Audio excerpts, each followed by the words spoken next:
Tiga. Oke, baik. Assalamualaikum warahmatullahi wabarakatuh. Di sini kami akan menjelaskan modul 2 yaitu Single Area OSPF V2. Nah, di sini di 2.0 introduction dan 2.01 why should I take this module? Kenapa modul ini sangat penting? Nah, untuk karir networking kita dalam infrastruktur jaringan skala menengah hingga enterprise, penggunaan static routing sudah tidak efisien lagi karena memerlukan pengelolaan manual yang rumit saat terjadi perubahan topologi.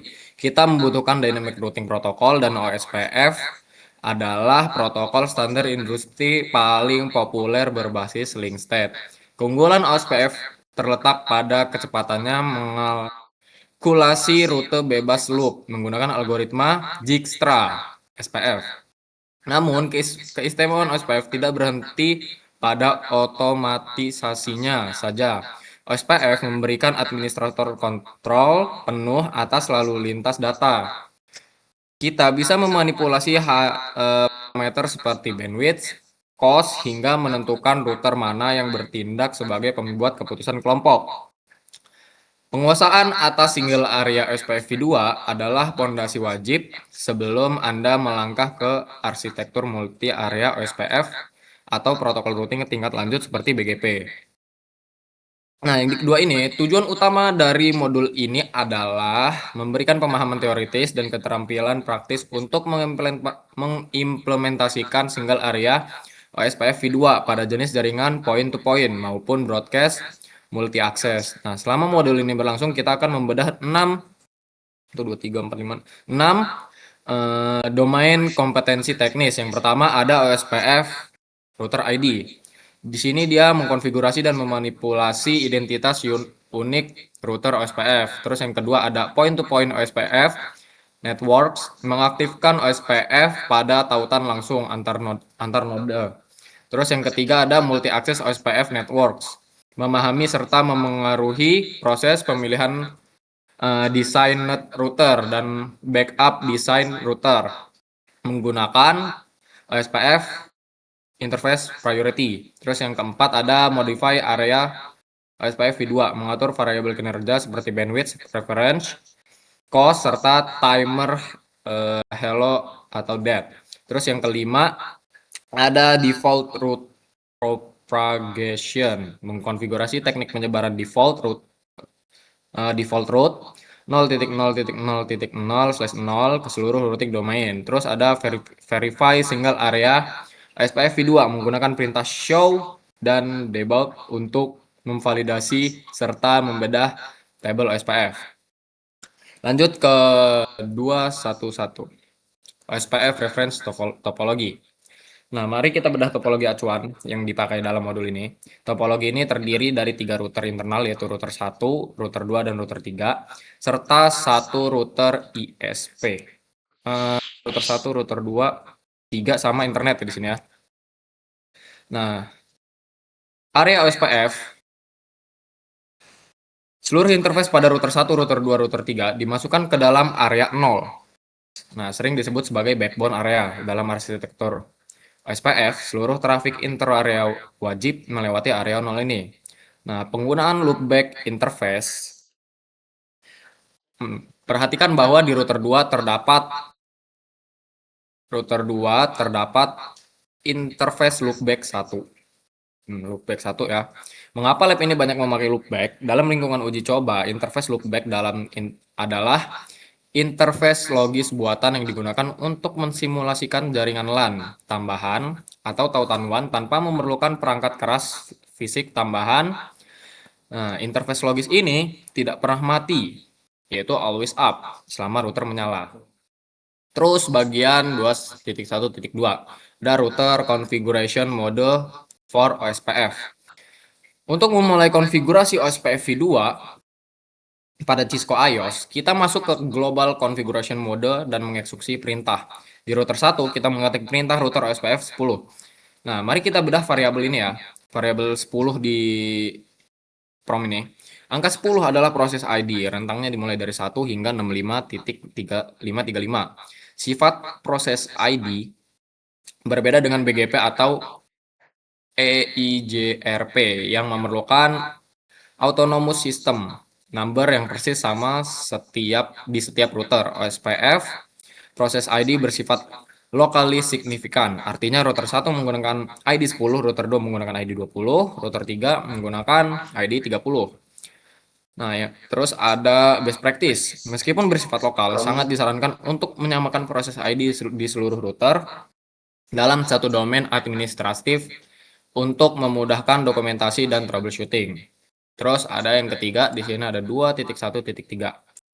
Nah, setelah mengaktifkan proses OSPF, hal pertama yang dicari oleh OSPF adalah router ID. Nah, router ID adalah alamat 32 bit ditulis dalam format desimal bertitik layanan IPv4 yang berfungsi sebagai identitas tunggal dan unik bagi sebuah router di dalam domain OSPF. Router ID sangat krusial karena digunakan dalam dua mekanisme utama OSPF. Yang pertama, ada di sini ada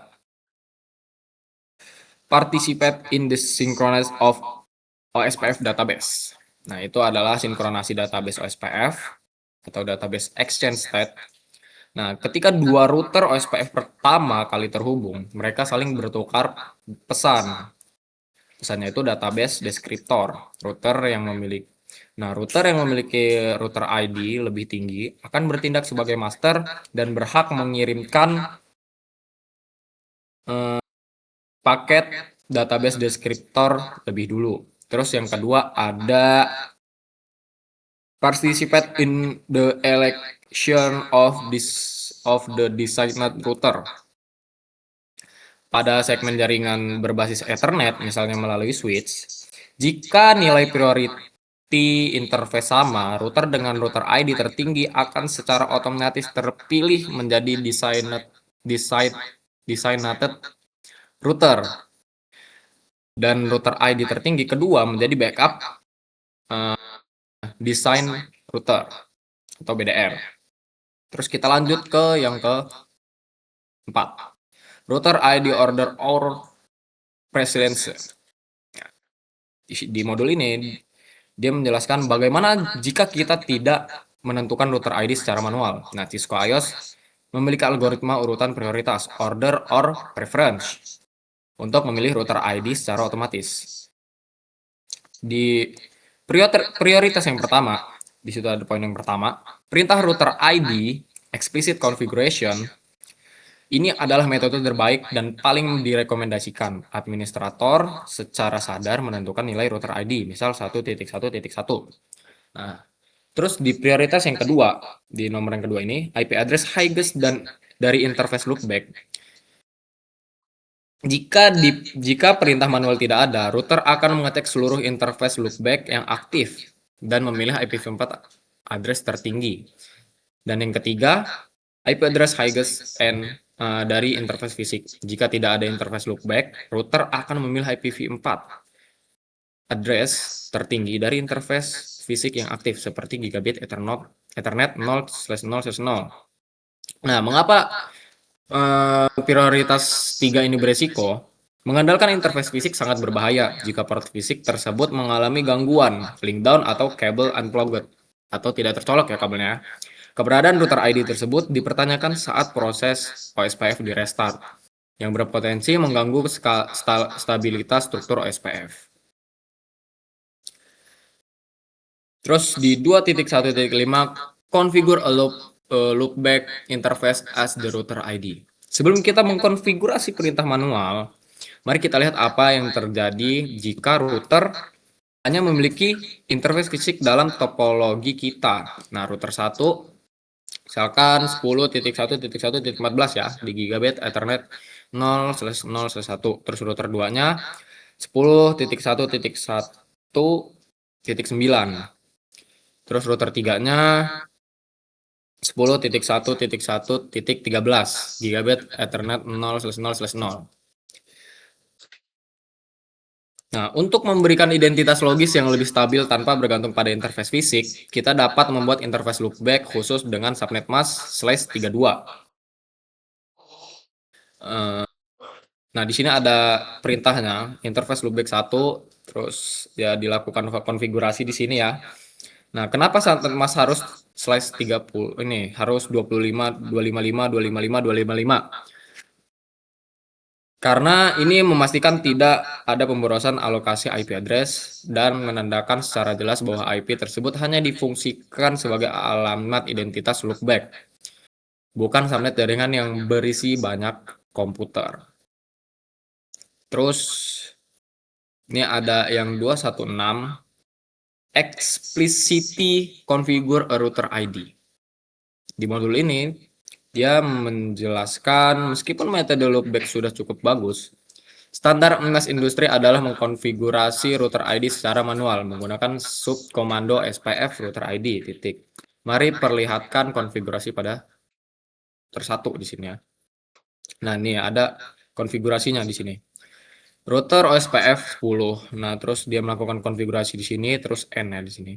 Nah, setelah mengeksekusi perintah di atas, kita dapat memvalidasi identitas OSPF yang sedang aktif. Nah, di sini show protokol IP. Nah, ini kelihatan ya router ID-nya. Nah, ini nih, configure from console by console. Nah, hasil verifikasi di atas mengonfirmasi bahwa SPF kepada router 1 telah berhasil mengadopsi 1.1.1 sebagai router ID resminya. Terus kita lanjut ke modul selanjutnya. Modul ini menjelaskan di lapangan sering timbul pertanyaan mengapa saat mengganti perintah root ID di modul konfigurasi, router ID-nya tidak langsung berubah. Nah, jawabannya itu demi menjaga stabilitas jaringan, jika OSPF serta-merta mengubah router ID di tengah jalan, seluruh hubungan ketetanggaan agensi yang sedang berjalan akan putus mendadak, menyebabkan routing flap dan hilangnya konektivitas data.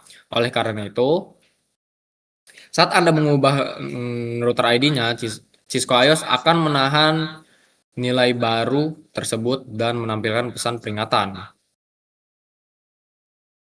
Nah, di sini ada prosedur mereset OSPF proses untuk menerapkan router ID baru tanpa merestart fisik router. Gunakan perintah di privilege exit mode. Sini ada perintah clear IP OSPF proses ini ada ya di sini ya. Nah, di sini kita pencet yes. Nah, saat Anda mengonfigurasi dengan tombol yes, OSPF akan menjatuhkan status tetangga dari full menjadi down. Nah, dari misalkan full, nah jadi dia down di sini ya, full to down. Lihat ke sana. Tuh, full to down. Memuat ulang database dengan router ID baru dan secara cepat membangun kembali hubungan ketetanggaan hingga kembali ke status full. Terus lanjut ke modul selanjutnya. Sintaks checker configure router 2 dan router 3 IDS. Sebagai penutup bagian ini, jadi modul untuk bagian saya, kita tetapkan konfigurasi router ID secara bertahap pada router 2 dan router 3 di sini ya. Nah, di sini dia di langkah yang pertama itu show all. Nah, ini nih. Ada semua di sini. Di langkah yang pertama tuh router SPF 10, terus kita masukin router ID-nya, terus kita N. Nah, di sini sudah terkonfig ya. Lalu yang kedua ini ada show IP protokol, terus IP protokol kelihatan semua di sini. Terus langkah yang ketiga, kita config di router 3, SPF 10. Nah, menggunakan router ID-nya 3.3.3. Terus kita lihat lagi show IP protokol. Nah, cuman sebenarnya itu doang. Nah, ini cuman check your understanding. Dan poin selanjutnya akan dijelaskan oleh kawan saya. Ya, siapa nih? Bagian siapa? Ayo. Ran, Oke, selanjutnya mana share screen lo belum share. ke 221 ya.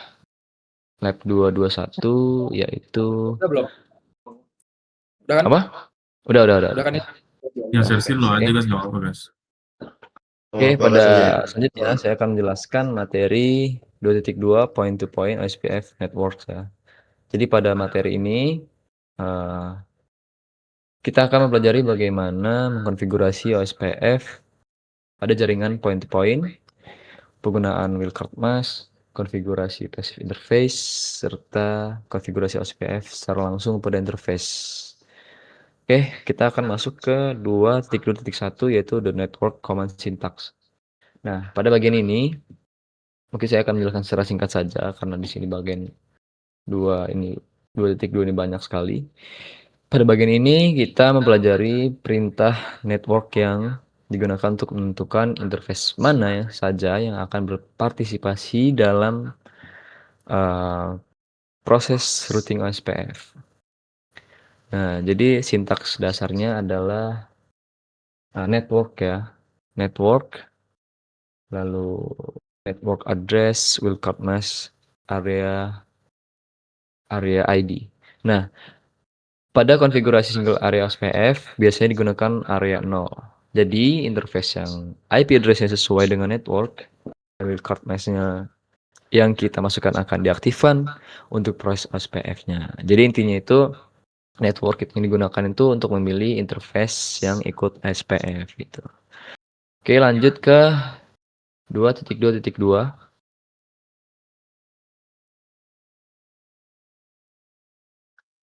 Oke.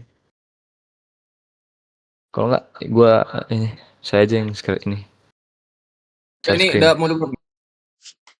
Oke, selanjutnya kita masuk ke the wildcard mask-nya. Nah, di sini wildcard mask itu digunakan bersama perintah network ya, untuk menentukan interface yang akan diaktifkan OSPF. Nah, jadi cara menghitungnya cukup mudah nih, ada calculating a wildcard nih ya, yaitu dengan mengurangi subnet mask dari 255.255.255.255. Jadi contohnya itu untuk subnet masknya itu /24 ya, /24 itu 255.255.255.0. Wildcard masknya adalah 0.0.0.255. Sedangkan untuk /26 wildcardnya itu 0.0.0.63 gitu. Jadi semakin kita memahami subnet masknya, semakin mudah juga kita menentukan wildcard masknya. Oke, lanjut ke 2.2.3 yaitu ini tentang check your understanding ya, the wildcard masknya. Jadi kita di sini untuk menghitung, kita skip aja untuk bagian sini ya. Kali sini untuk menghitung saja. Kita lanjut ke 2.2.4, configure OSPF using the network command. Nah, jadi pada bagian ini itu kita mulai menerapkan konfigurasi OSPF menggunakan perintah network. Jadi pertama kita masukkan ke konfigurasi OSPF dengan perintah ke bawah coba. Nah, ini perintah router OSPF 10. Setelah itu kita memasukkan network address-nya, wildcard mask-nya, dan area 0-nya. Jadi selain menggunakan network address, kita juga dapat memasukkan IP address interface secara spesifik menggunakan wildcard mask-nya 0.0.0.0. Jadi ada dua cara utama untuk mengaktifkan interface pada OSPF, yaitu berdasarkan network address atau berdasarkan IP address interface secara spesifik. Oke, lanjut ke 2.2.5, yaitu syntax checker ya. Configure R2 and R3 using the network command. Jadi pada aktivitas syntax checker ini, kita melakukan konfigurasi OSPF pada router 2 dan router 3 menggunakan perintah network. Kita masuk ke mode konfigurasi OSPF, menentukan router ID, kemudian mengiklankan network yang terhubung ke masing-masing router gitu. Jadi setelah konfigurasi selesai, kita dapat melihat informasi agensi antara router untuk memastikan hubungan OSPF sudah berbentuk gitu ya. Oke, lanjut lagi kita ke 2.2.6 yaitu configure OSPF using the IP OSPF command ya. Jadi selain menggunakan perintah network, OSPF juga dapat dikonfigurasi langsung pada interface menggunakan perintah IP OSPF ya. Jadi kita memasukkan ke interface yang ingin digunakan, kemudian memasukkan perintah IP OSPF dengan proses ID dan area ID. Keuntungan metode ini yang dipakai adalah untuk kita itu tidak perlu menghitung wildcard mesh-nya karena OSPF langsung diaktifkan pada interface yang dipilih. Ini penting karena perbedaan utamanya adalah perintah network digunakan dari mode konfigurasi OSPF, sedangkan IP OSPF dikonfigurasi langsung pada interface. Oke, lanjut ke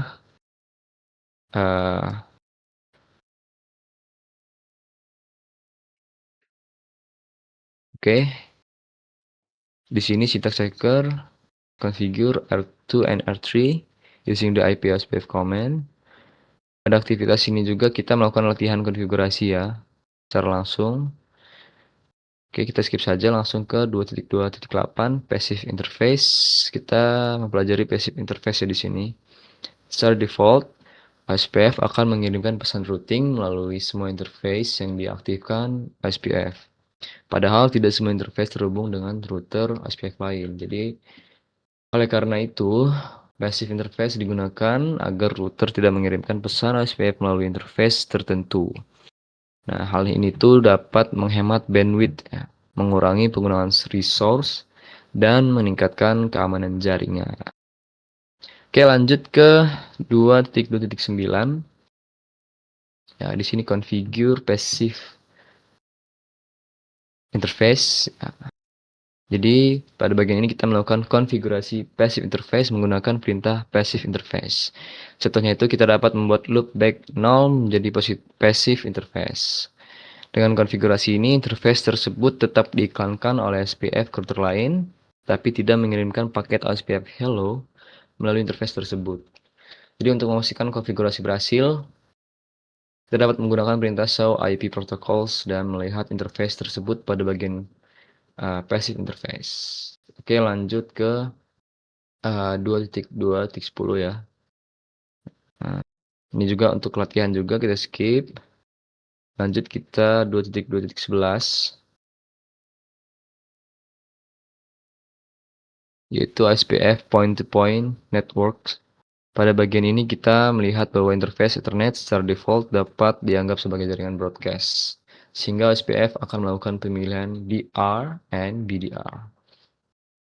Padahal jika hanya ada dua router yang terhubung secara langsung, proses pemilihan DR and BDR itu sebenarnya tidak diperlukan.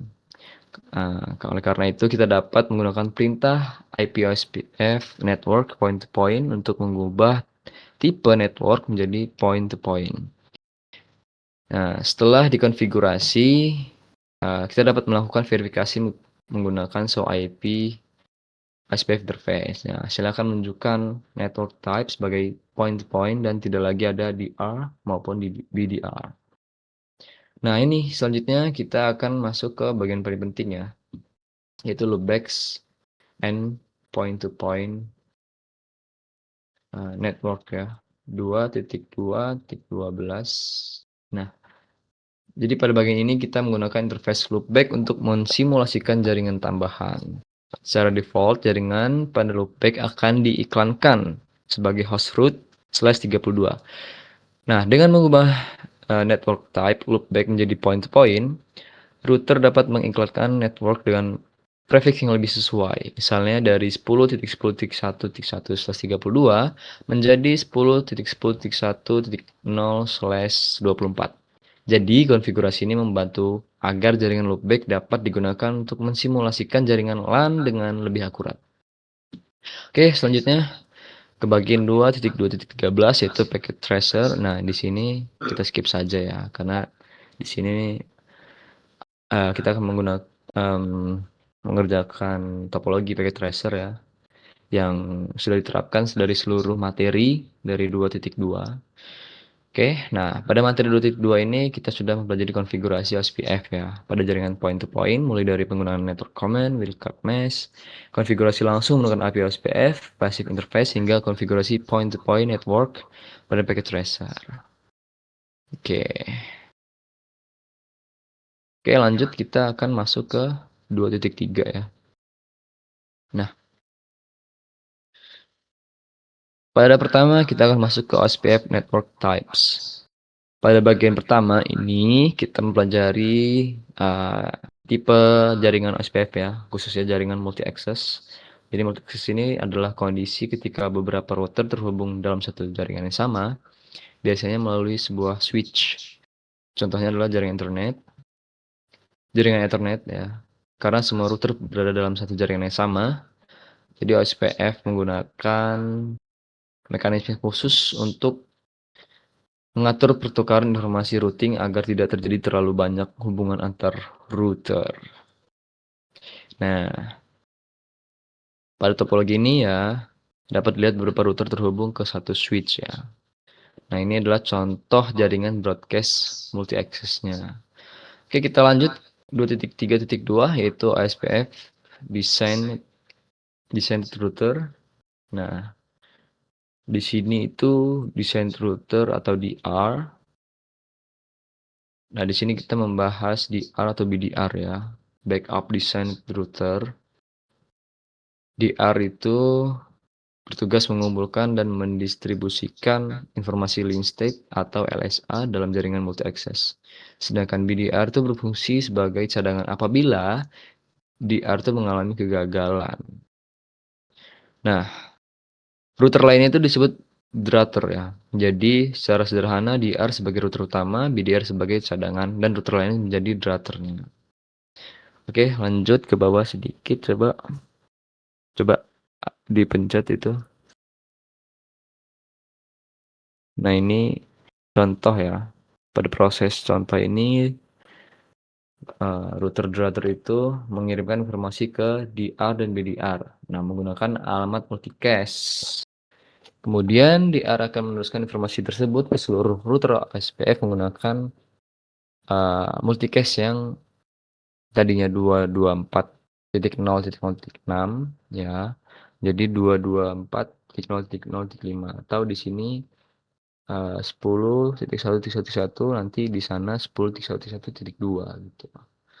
Oke, nah dengan cara ini OSPF tidak perlu membuat urgensi penuh antar semua router sehingga pertukaran informasi menjadi lebih efisien.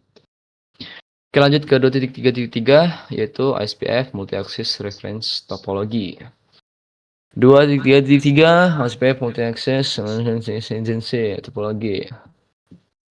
Oke. Pada bagian ini kita melihat topologi referensi jaringan multi-access OSPF. Terdapat 3 router di sini ya. Coba kita lihat routernya. Oke, ada router 1, 2, 3 yang terhubung melalui jaringan internet yang sama yaitu 192.168.16.1 ada. Oh, satu yang sama ya, benar 192.168.1.0 jaringan yang sama. 124. Nah, pada topologi ini R3 itu terpilih sebagai DR ya, designated router tadi. Karena memiliki router ID tertinggi yaitu 3333. Kemudian R2 menjadi BDR karena memiliki router ID tertinggi kedua 22222, sedangkan R1 menjadi drafternya karena paling rendah ya itunya.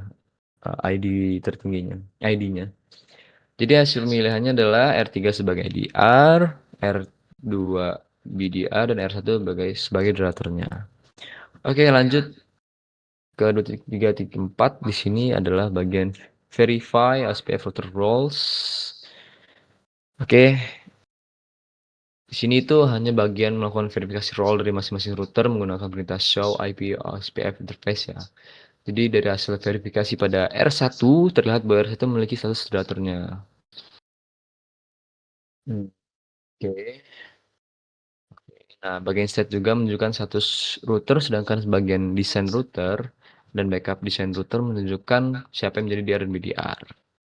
Oke, lanjut 2.3.5 verify DR BDR agencies. Nah, pada lab ini melakukan verifikasi agensi menggunakan perintah show IP SPF neighbor. Oke. Pada hasilnya itu R1 memiliki hubungan agensi dengan R2 yang berstatus full BDR dengan R3 yang berstatus full DR. Jadi status full menunjukkan bahwa hubungan SPF sudah terbentuk dengan baik, sedangkan status 2 two-way juga dapat muncul pada hubungan antara sama moderator dan kondisi ini normal pada jaringan multi-access gitu. Jadi perintah ini tuh digunakan untuk memastikan hubungan antar router SPF sudah terbentuk dan melihat role masing-masing neighbor gitu, masing-masing tetangganya. Oke, lanjut kita ke 2.3.6 yaitu default DR or BDR election process. 2.3.6 lanjut saja. Pada bagian ini kita mempelajari bagaimana proses pemilihan DR dan BDR dilakukan. Jadi pertama, OSPF akan melihat nilai interface priority, router dengan prioritas tertinggi akan menjadi DR dan prioritas tertinggi kedua menjadi BDR. Jika semua prioritas sama, OSPF akan menggunakan router ID sebagai penentu. Nah, router ID tertinggi menjadi DR dan yang kedua menjadi BDR. Oke, ke bawah sedikit. Pada tabel begini, semua router memiliki prioritas default yang sama, yaitu 1. Oleh karena itu, R3 dengan router ID 333 menjadi DR, R2 menjadi dengan router ID 222 menjadi BDR-nya. Nah, untuk router 1 itu berarti dia otomatis menjadi routernya. Lalu, pemilihan DR dan BDR ini bersifat non-preemptive ya. Artinya jika setelah pemilihan ada router baru dengan router yang lebih tinggi, router tersebut tidak langsung mengambil alih posisi DR atau BDR-nya. Itu. Oke, lanjut ke 2.3.7 DR failure dan recovery-nya. Pada bagian ini kita melihat apa yang terjadi jika DR mengalami kegagalan. Oke, jika DR mengalami kegagalan, maka BDR secara otomatis mengambil alih posisi sebagai DR. Setelah itu, OSPF akan melakukan pemilihan BDR baru berdasarkan priority atau router ID-nya. Pada contoh ini, ketika router 3 menjadi DR mengalami kegagalan, ya, R2 yang sebelumnya menjadi BDR akan menjadi DR, kemudian R1 akan menjadi dipilih sebagai BDR barunya, gitu. Nah, oke, lanjut saja kita skip ke 2.3.8 the IP OSPF priority command-nya. Selanjutnya kita mempelajari perintah IP OSPF priority. Perintah ini digunakan untuk mengatur prioritas interface dalam proses pemilihan DR dan BDR. Nah, jadi nilai priority dapat diatur dari 0 sampai 255. Jika nilainya 0, router tidak dapat menjadi DR maupun BDR, sedangkan nilai 1 sampai 255 memungkinkan router untuk dipilih sebagai DR atau BDR. Nah, dengan mengatur priority ini, kita dapat menentukan router mana yang diprioritaskan untuk menjadi DR-nya. Oke, lanjut ke 2.3.9, yaitu configure OSPF priority. Jadi pada bagian ini, kita menerapkan konfigurasi OSPF priority-nya. Jadi R1 dikonfigurasi dengan priority 255 agar menjadi DR, R2 9 ya, 9.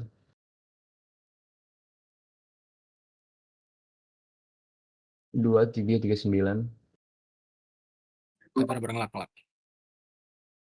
Ngelak. Dir, coba aku punya lo, Dir. Ngelak. Ini gue jamnya gue.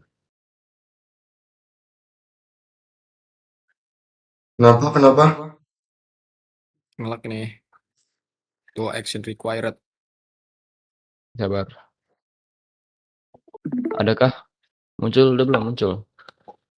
Oh, muncul. Udah. Oke. Nah, pada selanjutnya itu 2.3.9 tadi ya.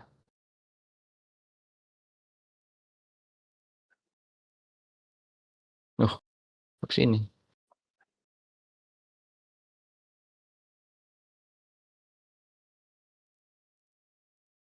Sabar.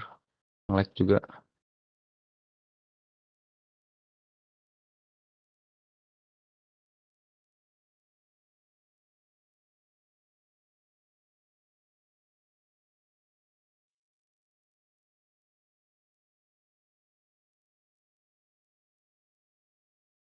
Oke, lanjut kita ke 2.3.9 ya. Tadi ini R1 dikonfigurasi sebagai priority 255 akan menjadi DR.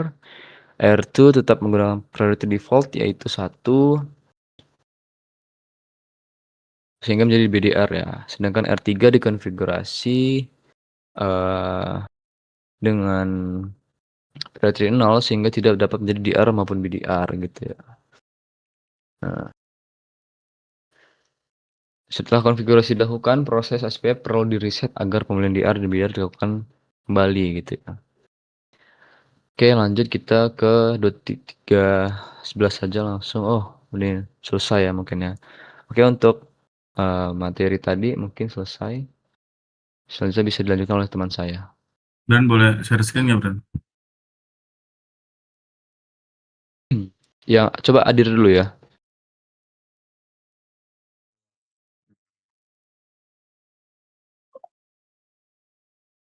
Dir 24 ya.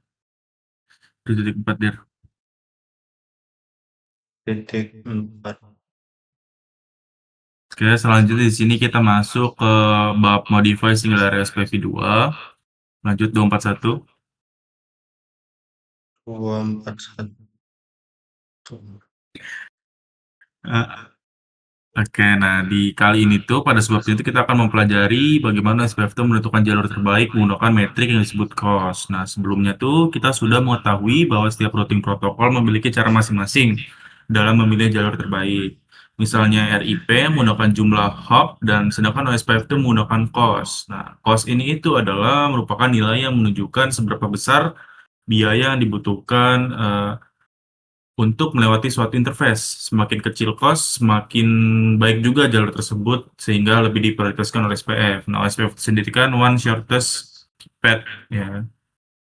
Nah, Cisco itu menghitung cost berdasarkan bandwidth interface menggunakan rumus cost sama dengan reference bandwidth dibagi interface bandwidth. Coba agak diturunin dikit ya, mungkin ada oh itu ada ya rumusnya ya. Nah, secara default reference bandwidth yang digunakan Cisco adalah 100 Mbps atau 100 juta bit per detik. Nah, ini seperti pada gambar ini ya, ini ada rumusnya juga. Artinya semakin besar bandwidth suatu interface, maka hasil pembagian akan semakin kecil, sehingga cost juga semakin rendah. Namun, cost harus berupa bilangan bulat, maka Fast Ethernet, Gigabit Ethernet, bahkan 10 Gigabit Ethernet semuanya akan memiliki nilai cost yang sama, yaitu 1. Makanya di situ sama dengan 1 sama dengan 1. Kondisi ini tuh tentu kurang ideal karena OSPF itu tidak mampu membedakan kualitas link yang sebenarnya. Nah, untuk mengatasi hal itu, Cisco tuh menyediakan dua metode. Yang pertama adalah mengubah referensi bandwidth dan mengatur nilai cost secara manual pada interface tertentu. Oke, lanjut lagi 242.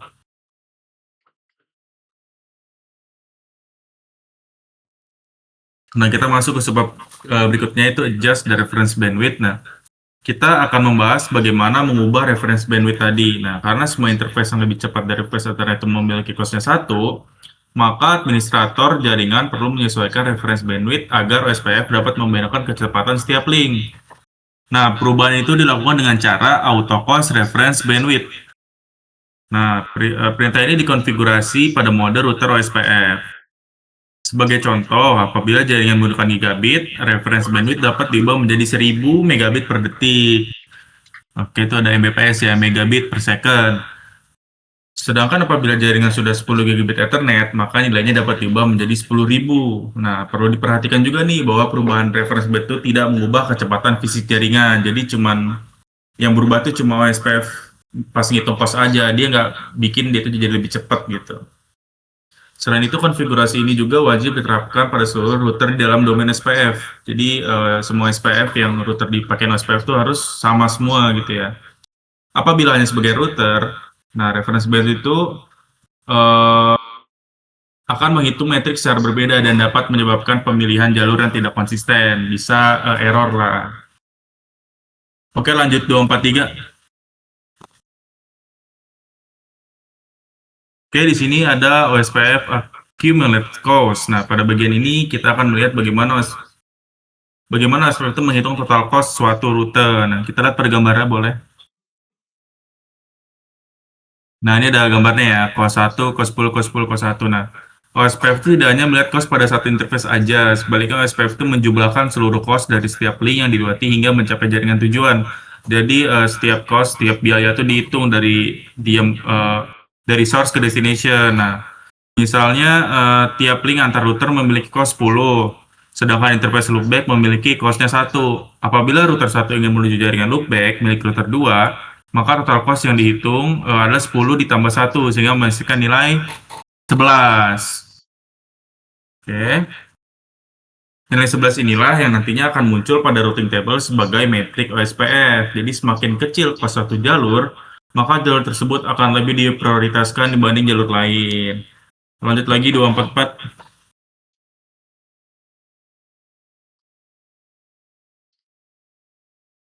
Oke, lanjut di sini ada manually set OSPF cost value, yang dimana kita mengeset manual OSPF biaya OSPF value-nya itu ya. Hal ini digunakan dengan perintah. Di sini ada show IP OSPF begin 10, berarti ini melihat cost-cost-nya dari 10 ya. Nah, bisa juga digunakan IP OSPF cost. Nah, perintah ini tuh dikonfigurasi langsung pada interface yang diinginkan. Mengapa cost itu perlu diubah secara manual? Misalnya nih, kalau dua jalur yang memiliki cost sama, sehingga OSPF melakukan load balancing. Namun, administrator menginginkan seluruh traffic utama melewati router 2. Sedangkan si router 3 ini cuma digunakan sebagai jalur cadangan aja. Nah, untuk mewujudkan hal tersebut, cost pada link menuju router 3 dapat diperbesar, misalnya menjadi 30. Dengan demikian, jalur router 2 itu memiliki total cost yang lebih kecil, sehingga akan selalu dipilih sebagai jalur utama. Jadi router 2 itu dirubah lah jadi router 3 itu dirubah jadi 30 dan router 2 ini tetap 10. Jadi otomatis router 1 pasti ke router 2 dulu. Ya. Jadi metode ini juga tuh sering digunakan pada jaringan yang menggunakan perangkat dari vendor berbeda agar perhitungan cost menjadi lebih konsisten. Nah, jadi perangkat dari beda-beda merek tuh biasanya diginiin. Menggunakan metode seperti ini. Lanjut 245.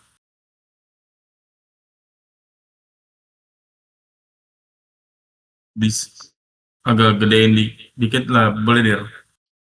Oke, bentar.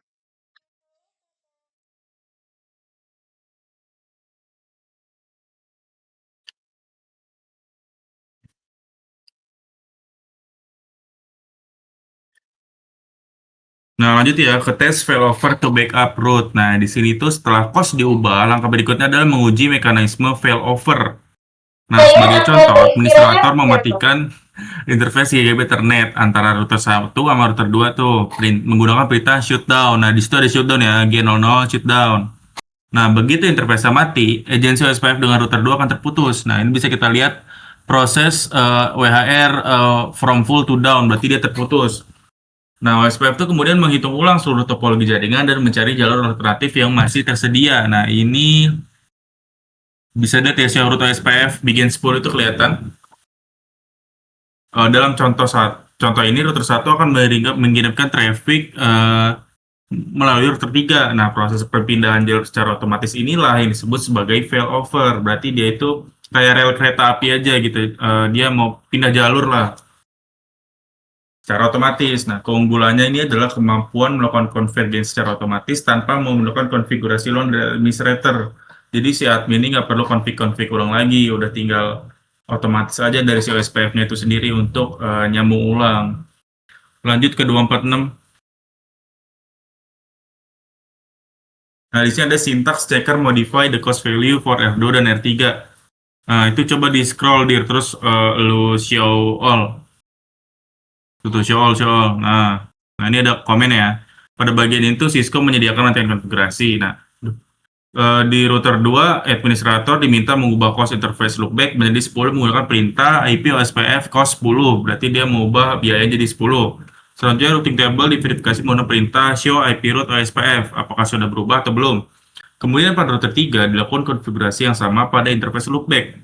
Selain itu, cost pada interface yang terhubung ke router 1 diubah menjadi 30. Nah, itu ada IP OSPF cost 30. Setelah config selesai, routing table diperiksa kembali nih untuk memastikan seluruh metrik sudah sesuai dengan topologi yang diinginkan. Nah, itu bisa dilihat ya. Cost-nya di 30 tuh, ada ya di situ ya. Oke, lanjut lagi 247.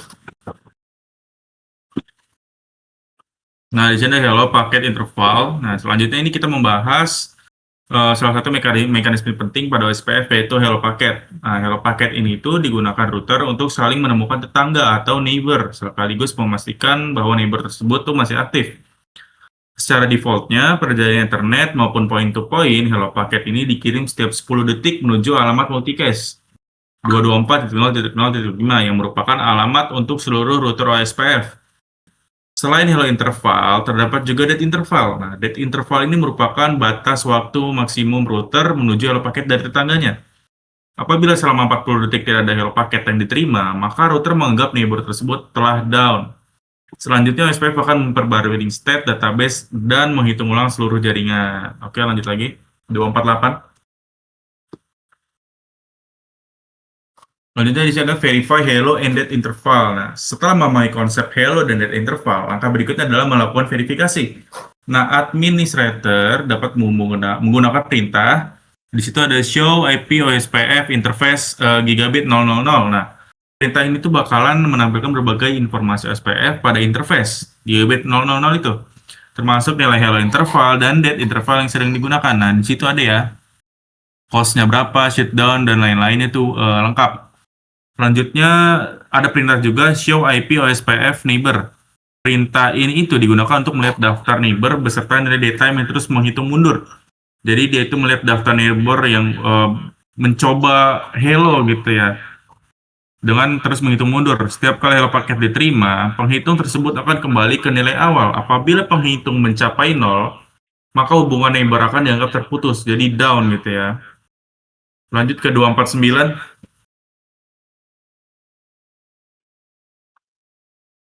Modify SPFv2 interval. Nah, pada kondisi tertentu, admin juga pengen cepat proses deteksinya tuh dia ingin mempercepat proses deteksi kegagalan jaringan. Nah, hal ini tuh bisa dilakukan dengan cara yang pertama adalah menggunakan sintaks IP OSPF hello interval. Nah, dan juga ada IP OSPF dead interval. Kemudian sebagai contoh nih, hello interval tuh diubah dari 10 detik menjadi 5 detik. Cisco IOS secara otomatis mengubah dead interval menjadi 20 atau 4 kali hello interval. Namun terdapat satu syarat yang sangat penting. Nilai hello dan dead itu harus sama pada kedua router yang saling terhubung. Jadi nggak boleh berbeda tuh. Jika salah satu menggunakan 5 detik dan router lainnya itu menggunakan 10 detik, maka agensi OSPF akan langsung terputus. Jadi dia nggak sama gitu ya, dan langsung terputus. Nah, karena itu setiap perubahan timer harus dilakukan secara konsisten pada kedua sisi link. Jadi router 1 sama router 2 itu harus sama semuanya. Hello dan juga dead interval. Lanjut ke 2410. Nah, 2410 ini ada syntax checker modifying hello and dead intervals on R3. Nah, pada sebab terakhir ini, Cisco memberikan latihan untuk mengubah hello dan dead interval pada router 3. Bisa di show all show all lagi di bawah itu. Oh.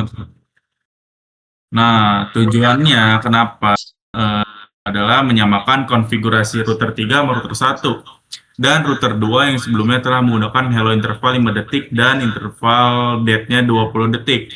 Jadi di sini kita tuh mengecek lah ya, apakah interval sama dead interval dari setiap router itu udah sama semua apa belum. Nah, setelah konfigurasi selesai, admin itu melakukan verifikasi dengan perintah show IP OSPF interface dan juga show IP OSPF neighbor. Nah, ini bisa dilihat juga ya, di situ ya, ada dead time dan juga ya itu ya neighbor ID dan lain-lain bisa dilihat di situ. Apabila seluruh config-nya udah benar, maka neighbor akan kembali menjadi full yang menandakan bahwa OSPF itu berhasil dibangun kembali.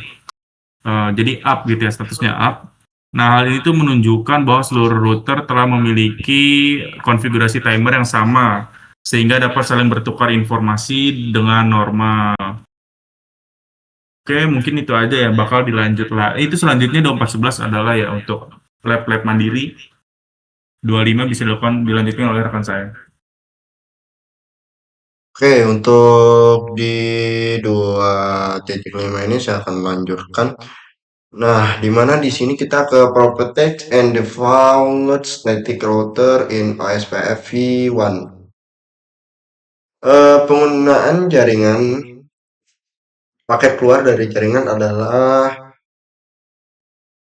non-OSPF seperti internet. Disinilah Anda perlu memiliki router statis default yang dapat mereka gunakan dalam topologi pada gambar. Gambar ini ya. Nah, R1 terhubung ke internet dan menyebarkan router default ke router 1 dan router 3. Router yang terhubung ke internet terkadang disebut router TCP atau router gateway. Namun dalam terminologi OSPF, router yang terletak di antara domain routeran OSPF dan jaringan non-OSPF disebut router batas sistem otonom. Yang dibutuhkan router 2 terhubung ke internet hanya router statis default ke penyedia layanan. Oke, di 252 kita verify the propagate default router. Nah, jadi di sini kita memverifikasi pengaturan router default pada router 2 menggunakan perintah show IP route. Nah, di show IP route dapat memverifikasi bahwa router 1 dan router 3 menerima route default. Nah, dapat diperhatikan juga bahwa router pada router 1 dan router 3 ada OE2 yang menandakan bahwa router tersebut dipelajari menggunakan OSPF V2 tanda bintang, menunjukkan bahwa ini adalah kandidat yang baik untuk router default. Penamaan E2 menunjukkan bahwa ini adalah router eksternal, arti E1 dan E2 berada di cakupan modul ini. Nih, kita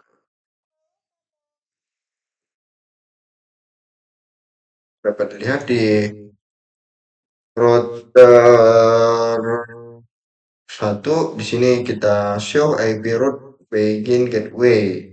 Nah, di sini terlihat gateway result is 1.6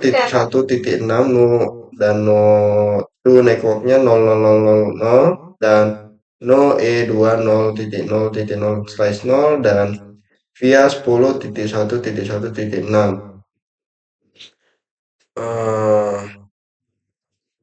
Oke, kita lanjut ke modul 26 verify single area OSPF 2.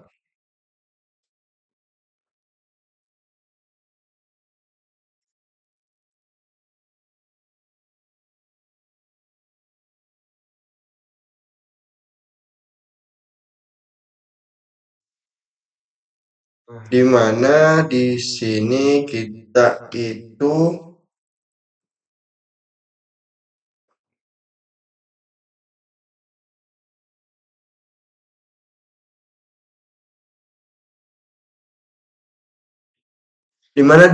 if you configure single area OSPF 2. Di mana di sini kita mengonfigurasi single area OSPF 2.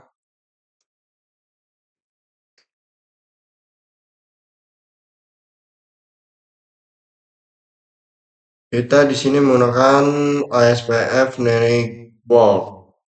Memverifikasi tetangga OSPF. Jika kita telah mengkonfigurasi OSPF V2 area tunggal, kita juga perlu memverifikasi konfigurasi.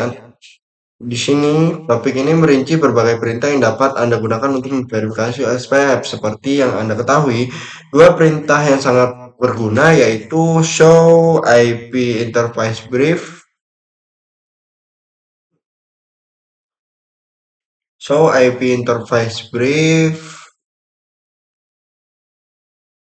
yang memverifikasikan bahwa antarmuka yang diinginkan aktif ada dengan pengalamatan IP yang benar, dan show IP route. Perintah ini memverifikasi bahwa table routing berisi semua route yang diharapkan. Perintah tambahannya itu bahwa OSPF beroperasi bagaimana mestinya meliputi hal-hal berikut, yaitu menampilkan OSPF network, menampilkan protokol IP, show IP OSPF, dan show IP OSPF interface. Nah, gambaran tersebut merupakan menunjukkan topologi referensi OSPF yang digunakan untuk mendemonstrasikan perintah-perintah di atas. Ini gambarannya seperti ini. Nah, kita menggunakan perintah OSPF network itu untuk memverifikasi bahwa router telah membentuk agensi dengan router tetangganya. Jika router ID tetangga tidak ditampilkan atau jika tidak menunjukkan status full, kedua router tersebut belum membentuk agensi OSPF 2. Jika dua router tidak membangun kedekatan, informasi status router tidak dipertukarkan. LSDB yang tidak lengkap dapat menyebabkan pohon SPF dan tabel peruturan yang tidak akurat. Route ke jaringan tujuan mungkin tidak ada dan mungkin bukan jalur yang paling normal. Nah, di sini juga kita terdapat catatan bahwa router non-DR atau BDR yang memiliki hubungan tetangga dengan router non-DR atau BDR lainnya akan menampilkan hubungan dua arah two-way agency, alih-alih hubungan penuh dan full agency. Nah, di sini kita terdapat output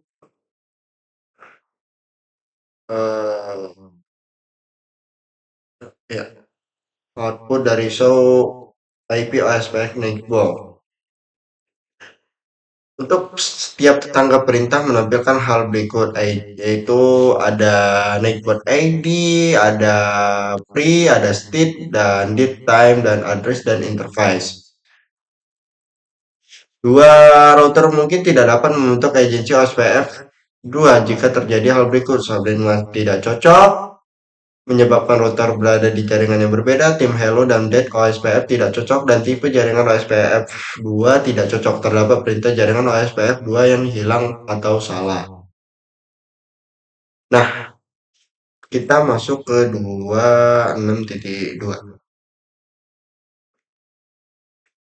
Perintah show IP protokol adalah cara cepat untuk memverifikasi informasi konfigurasi OSPF yang penting seperti yang ditunjukkan pada output perintah berikut ini, yang termasuk ada itu ID, proses OSPF ID, antarmuka yang terjebak FNC dengan konfigurasi menggunakan router OSPF. Tetangga yang memberikan pembaruan kepada router dan jarak administratif default yaitu 110 dan OSPF.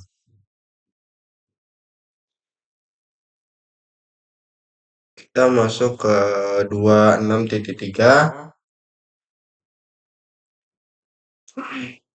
Perintah show IP OSPF juga dapat digunakan untuk memeriksa ID proses OSPF ID root seperti yang ditunjukkan pada output perintah berikut ini. Nah, seperti di contoh, ditunjukkan output perintah menampilkan informasi area SPF dan waktu terakhir algoritma SPF dieksekusi. Nah, dapat show IP OSPF sini full lengkap ya. Terdapat semuanya. Nah,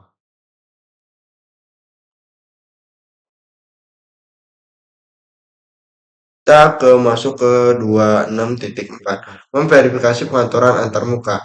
Perintah show IP OSPF interface memberikan daftar detail untuk setiap antarmuka yang mendukung OSPF 2. Tentukan antarmuka untuk menampilkan pengaturan hanya antarmuka tersebut seperti yang ditunjukkan pada output berikut. Untuk gigabit Ethernet 0 size 0 size 0 size 0, perintah ini menunjukkan ID progress, ID root lokal, jenis jaringan, BOSPF, informasi DR, dan BDR atau total multi access yang tidak ditampilkan tangga yang berdekatan. Untuk mendapatkan ringkasan cepat antarmuka yang mendukung OSPF 2 menggunakan perintah show IP OSPF interface brief yang ditunjukkan pada output perintah berikut ini. Perintah yang berguna untuk melihat informasi penting termasuk hal-hal yaitu antarmuka berpartisipasi, jaringan yang diiklankan, biaya setiap tautan, dan status jaringan, jumlah tetangga pada setiap tautan. Masuk ke 26.5. Sintak hacker verify single area OSPF 2. Di mana memeriksa sintak memverifikasi OSPF jaringan 2. Ya, di sini ada topologinya. Kita coba show me. Nah, di sini kita melihat menampilkan ringkasan.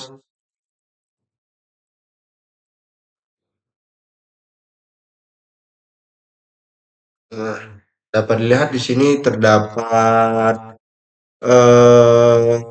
interface dari show AV interface berikut ini terdapat interface gigabit Ethernet. Di sini semuanya kita melihat bahwa statusnya ini ada up, ada administratively yang down, dan loopback-nya dia itu tuh up, loopback semua loopback-nya itu dia up untuk statusnya.